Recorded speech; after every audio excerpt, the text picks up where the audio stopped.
Après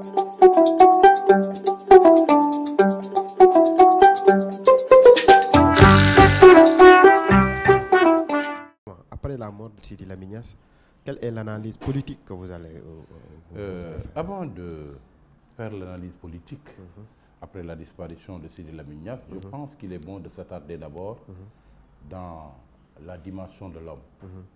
Sidi Lamine Niasse, c'est quelqu'un qui avait su porter allègrement et gaillardement plusieurs casquettes à la fois. La casquette du journaliste, qu'il est resté jusqu'à son dernier souffle, celle de chef d'entreprise, celle de défenseur de la religion islamique, celle aussi de défenseur de la démocratie, celle de régulateur social. Il a su porter toutes ces casquettes à la fois. Et c'est en cela que la perte de Sidi Lamine Niasse est une perte énorme pour le peuple sénégalais.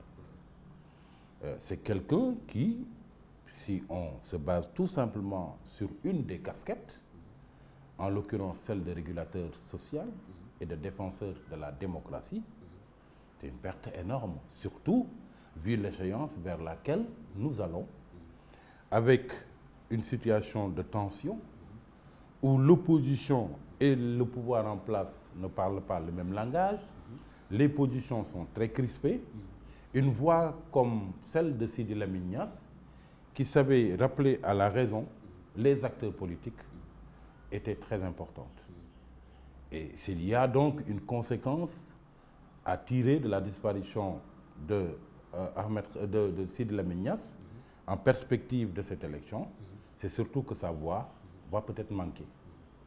Pour rappeler les uns et les autres à l'ordre, pour être toujours du côté de la vérité, ce qui peut amener, même si un pouvoir peut être tenté parfois d'user et d'abuser de sa majorité, de ne pas entendre parfois les complaintes et les réclamations de l'opposition, une voix comme celle de Sidi Lamine Niasse qui venait en écho à la voix de l'opposition et à la voix de certains Sénégalais qui ne sont soucieux que de la stabilité dans ce pays, pouvait avoir son effet sur le camp du pouvoir.